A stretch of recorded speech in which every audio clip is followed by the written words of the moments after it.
Josephina, and I was 31 years old when I realized the people who raised me felt entitled to the future I worked 6 years to build. I saved $120,000 by doing everything people say you should do when you want stability. I worked long hours. I skipped vacations. I said no to dinners, weekends away, impulse purchases. I watched friends get married, buy homes, post smiling photos, while I quietly built something for myself. Every dollar had a story. Over time, checks I didn't celebrate, bonuses I never touched. Nights I chose ramen over cocktails because the goal mattered more than comfort.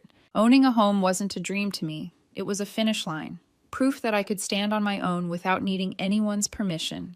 By August, the money was there. $120,000 sitting in my account, waiting for the right listing. The market was unpredictable, and the house I wanted slipped through my fingers at the last minute.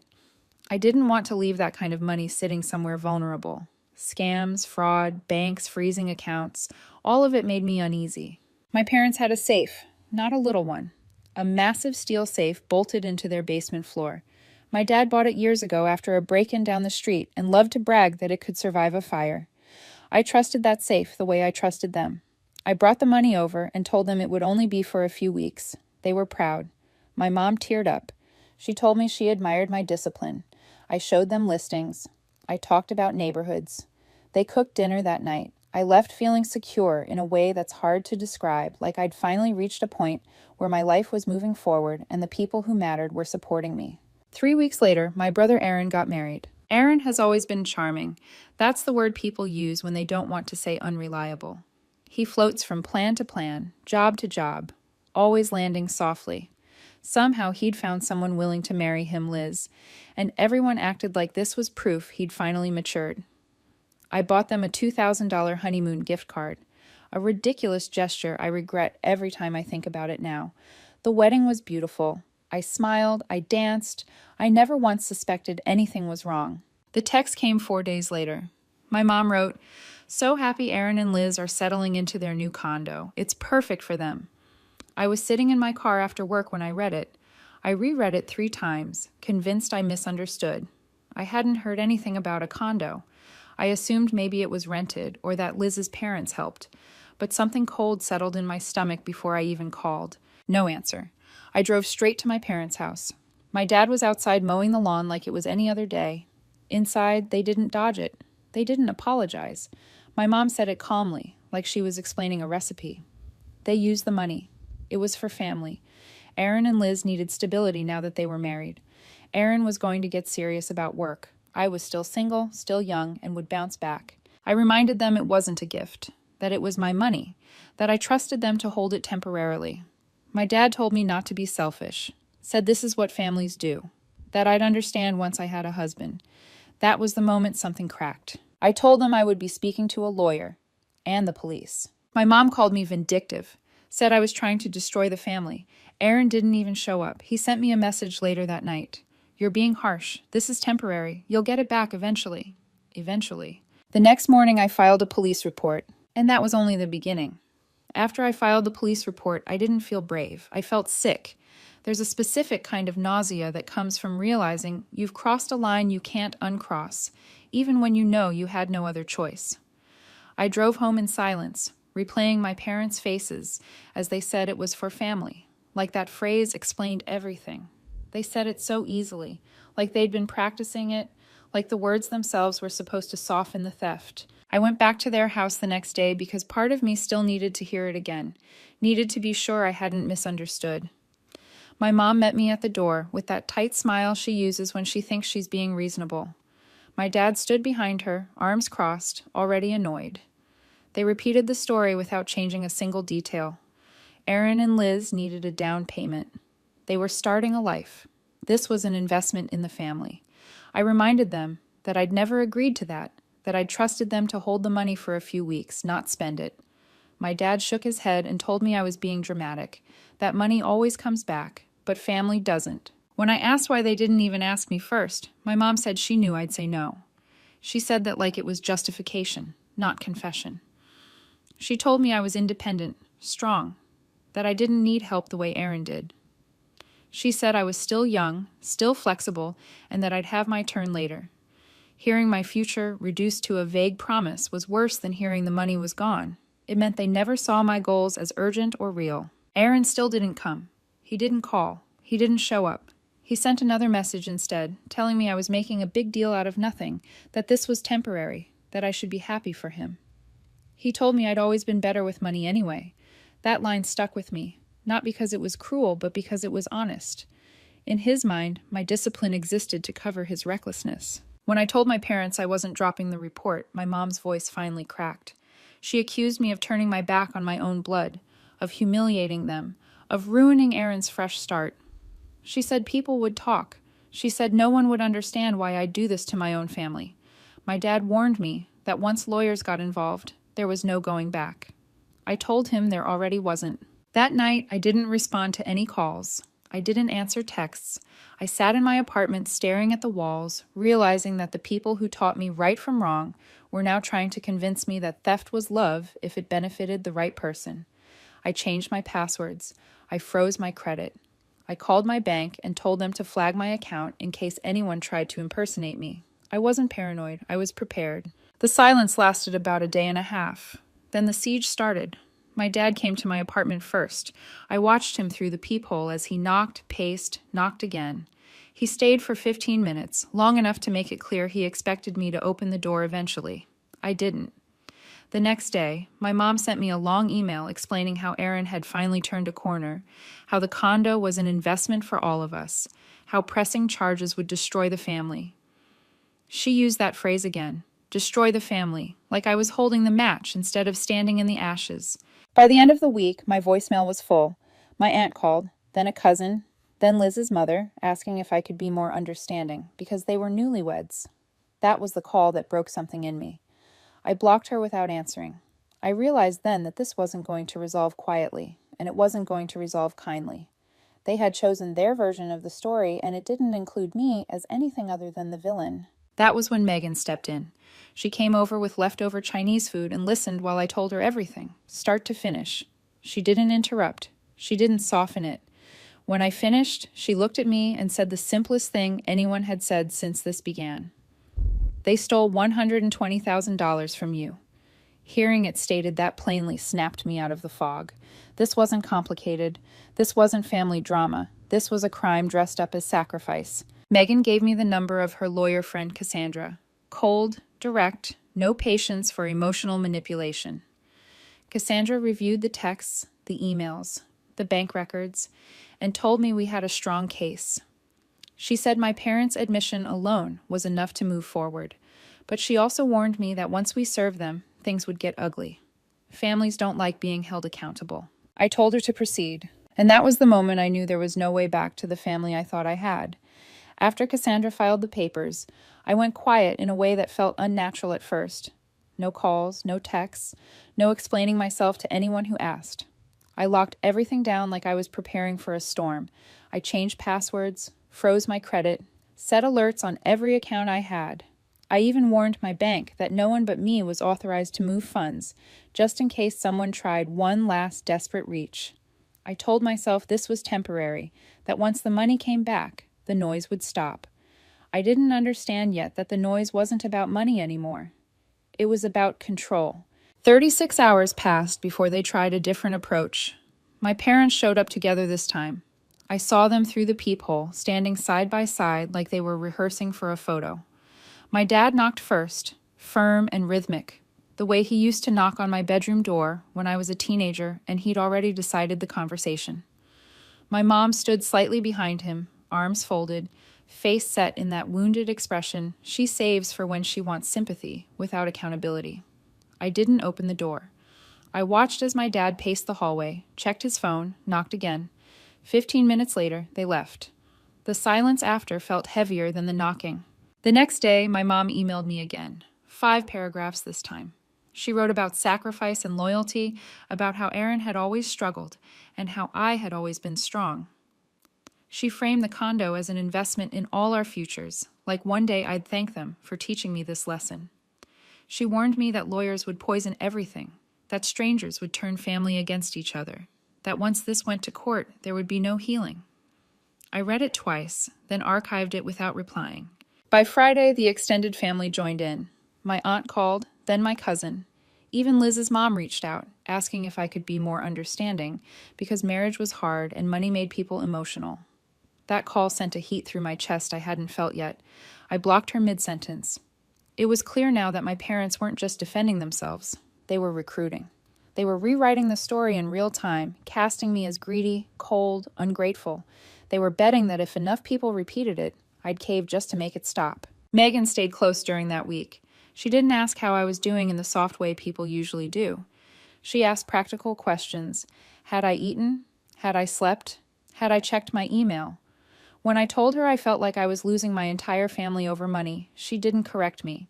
She said, "You're losing them because they chose Aaron's comfort over your future." Hearing it put that way stripped the guilt down to something manageable. Painful, but manageable. Cassandra moved fast. She had my parents officially served at their house during dinner.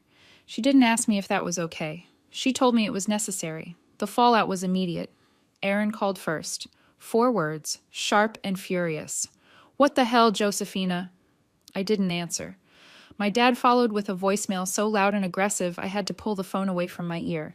He accused me of being brainwashed, of letting outsiders turn me against my own blood. He said suing your parents was the lowest thing a person could do. My mom's email that night dropped any pretense of kindness. She called me vindictive, said I was humiliating them, ruining Aaron's future, embarrassing the family name. She wrote that they had done nothing wrong and that one day I'd regret this. I didn't reply to any of it. Not because I was being strong, but because I was empty. I sat on my couch, staring at the wall, realizing that even if I got every dollar back, there was no version of this where we went back to how things were. They hadn't just taken my money. They'd chosen a side, and it wasn't mine. The next morning, Aaron took it public. He posted a long, carefully vague rant on social media about greedy people who destroy families over money. He didn't name me, but he didn't have to. Liz jumped into the comments almost immediately, defending him, saying they'd done nothing wrong and people didn't know the whole story. By lunchtime, the post had dozens of comments, some cheering him on, some asking questions. I didn't respond, but people started messaging me privately. Old friends, former classmates, some just wanted gossip. Others asked quietly if it was true that my parents had taken the money without asking. Yes, I wrote back over and over. Yes, they did. That was when Cassandra called to tell me my parents had filed a motion to dismiss. Their lawyer argued it was a family matter, not a legal one. Cassandra's response went out the same day, attached with bank withdrawal records, text messages, and my mother's own email admitting they used the money. The judge denied the motion and scheduled a hearing. That was the moment the walls started closing in. That night, my parents called together and left a voicemail I'll never delete. My mom begged me to come to dinner and talk like adults. My dad said we could work this out privately and stop embarrassing ourselves. The way he said ourselves told me everything. They still thought I'd fold, that I'd show up, cry, forgive, and let them keep what they'd taken. They had no idea what it had already cost me to get here. A week later, they filed a formal statement claiming the money was a gift. They said I'd willingly contributed to help Aaron start his married life. They even attached the $2,000 wedding gift I'd given him as proof I intended to support them. Reading that felt like being slapped. They were going to lie under oath. They were going to rewrite the story completely and dare me to prove otherwise. Megan came over that night with takeout and sat with me while I stared at the ceiling. I told her I never thought it would go this far. She said it already had. I was just the only one brave enough to stop pretending it hadn't. And that was when I decided there would be no half measures, no guilt, no second guessing. If they wanted war, I would meet them with truth and let the truth do the damage. Court started the way most things like this do, quietly and deceptively calm. No shouting, no drama, just the soft scrape of chairs, the tick of a wall clock, and people pretending they weren't about to dismantle each other under oath. I sat across from my parents and Aaron, studying faces I'd known my entire life. My mother wore her pearls like armor, the same ones she saved for church fundraisers and weddings. My dad stared at the table with practiced boredom. Aaron leaned back in his chair, confident, almost relaxed, like this was an inconvenience he expected to breeze through. That confidence hurt more than anger would have. It meant they truly believed I wouldn't win. Their lawyer opened with the story they'd been polishing for weeks. Family misunderstanding. willing contribution, a generous sister helping a younger brother start married life. He used phrases like mutual support and shared values. He said I was now trying to turn a loving gesture into a vendetta. When he spoke, my parents nodded slightly, like this was the version they'd rehearsed at home. Then Aaron took the stand. He lied easily. That was the worst part. He smiled when he talked about how close we were growing up, how I'd always been there for him.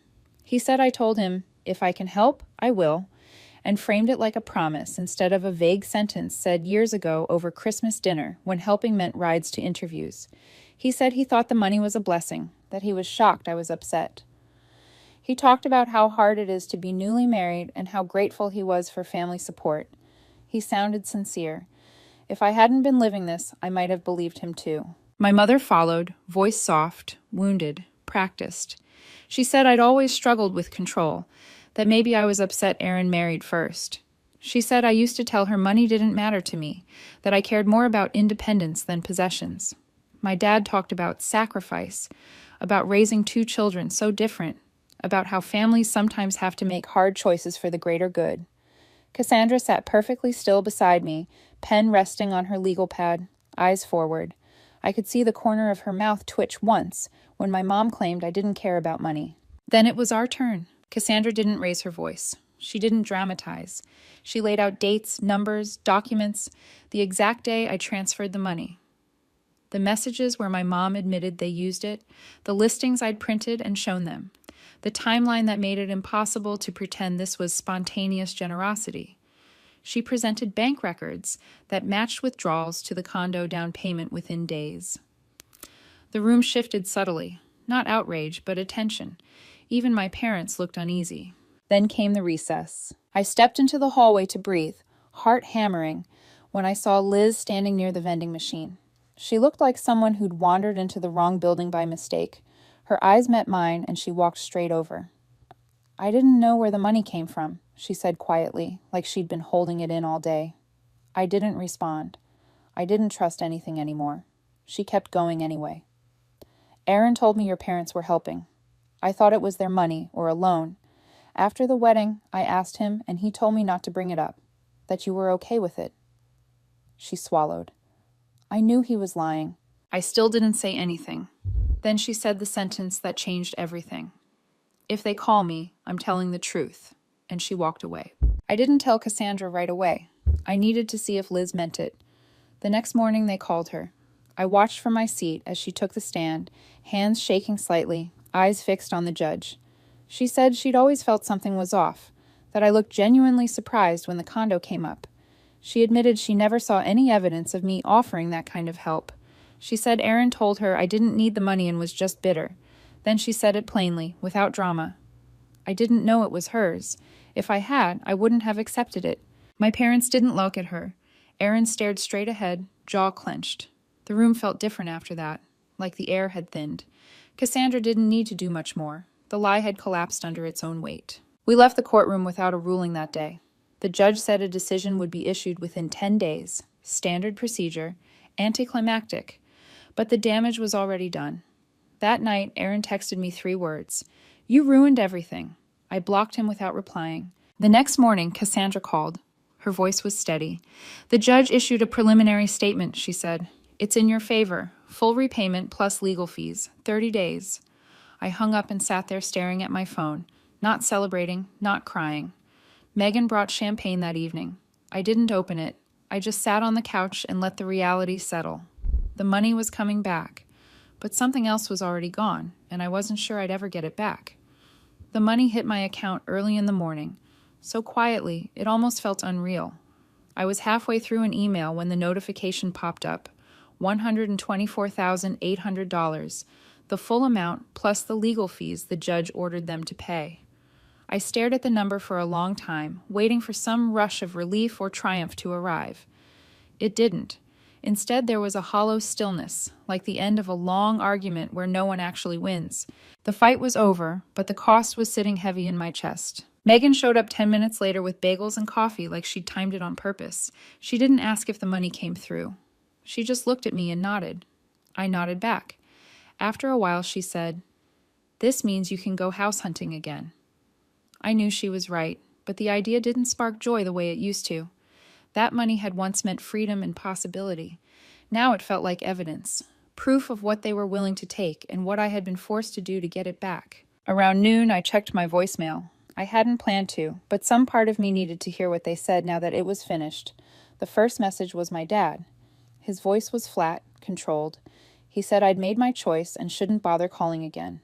He said I could keep the money since that's what mattered to me. The second message was Aaron.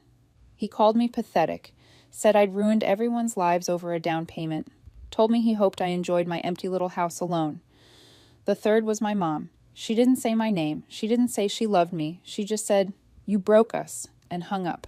By the end of the day, I was blocked everywhere. Phone, email, social media, even distant relatives went quiet, and then the package arrived. A plain brown box with no return address, but I knew immediately who it was from. Inside were pieces of my childhood, things they'd kept for decades. A snow globe I gave my mom on a middle school trip, a birthday card I made for my dad when I was 10, old photos of me and Aaron as kids, some bent, some torn. At the bottom was the wedding card I gave Aaron, the one with the $2,000 check still sealed inside. No note, just rejection packed tight. I sat on the floor going through it while Megan watched silently. She picked up one of the photos and said, "It's like they're trying to erase you." Maybe they were. Maybe that was the final punishment. If they couldn't control me, they'd pretend I never existed.